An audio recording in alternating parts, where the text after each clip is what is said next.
Good evening, this is Haley Klotzer with POW Politics Channel News. Tonight we have a wonderful program for you.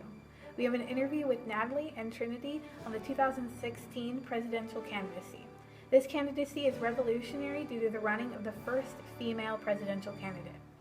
But first, a little background on women's history in politics. We all know the story of the Mayflower Compact and the Puritans that escaped a religious prosecution from England. The Puritans adopted a strict form of law called coverture, which is the dissolution of women's rights once married, to be considered property of their husbands. The American Revolution determined the legal status of women under the Constitution. Prior to 1776, few women were given the right to vote. Women didn't get the right to vote until the passage of the 19th Amendment in 1920. The women in politics started with the appointment of Jeannette Rankin as the first female congresswoman in 1917, 3 years prior to the suffragist movement. Cynthia Harrison, in her article Congress, cites evidence of 187 women members of Congress serving from 1917 to 1997. Additionally, Walter Clark Wilson and Roberto Felix Carlos for the Journal of Legislative Studies described that despite electing record number of women to the House of Representatives in 2008, just 17% of the U.S. representation were women.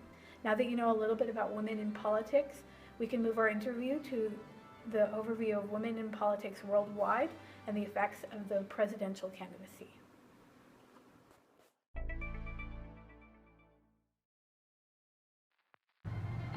I don't know, I'm not very politically involved. A quarter? Well, men are far superior, so I'd say about 3%. Yeah, that sounds right. Around 51%, right? Like the population? So, expert, what is the real percentage of women that make up parliament around the world? Well, there was actually an answer from that video that was pretty close. It's about 16%. What message could female politicians be sending to other possible female candidates? Young men have plenty of historical role models to look up to in politics, but women have so few. Luckily for today's women, there are more examples of powerful female leaders for them to follow. These female leaders today challenge the idea that men rule the country. That's an interesting insight. What do you think the impact is of not having equal representation? What type of issues would we see trying to be resolved if more women were involved in Congress? A survey done in 1988 suggested women are more likely to make bills dealing with women's issues, children, and family issues.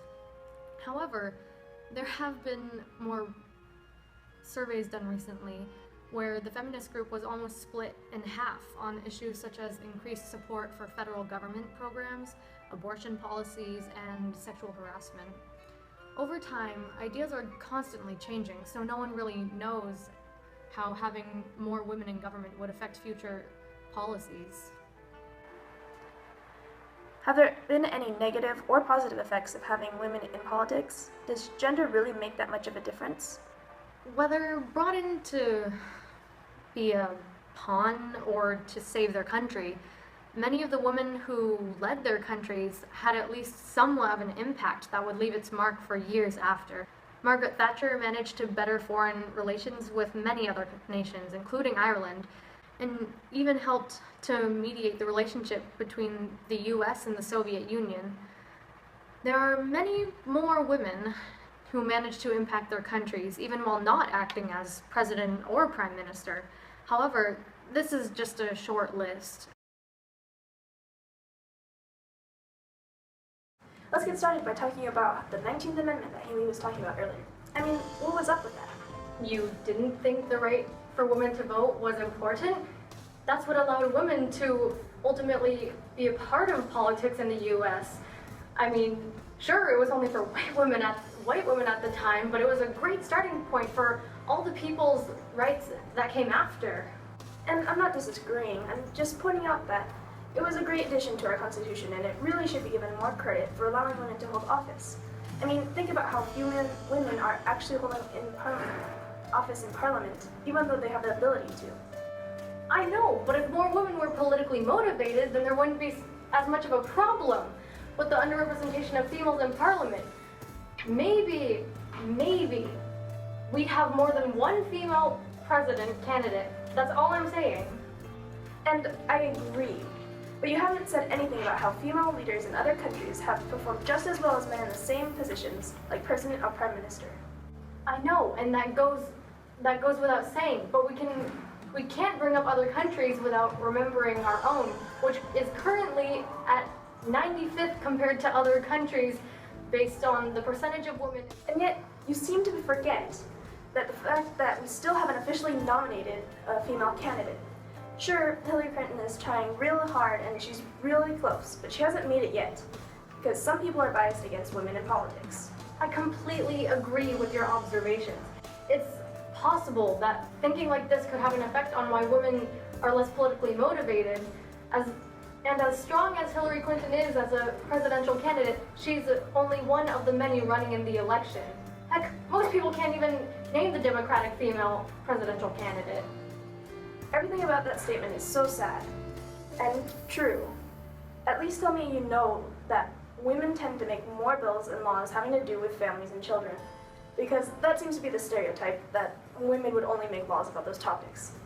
Well, they make laws for tons of other issues, but maybe they wouldn't have to push so hard for those bills about families if men would consider the general neutral manner that they act in to make decisions would hide gender inequalities. I could go on for hours with you about how the 2016 general election is swayed by gender. But first, let's go get some coffee. I can definitely agree with you on that. Slow this pop stand. Nothing like a good political debate in the morning to get the blood pumping.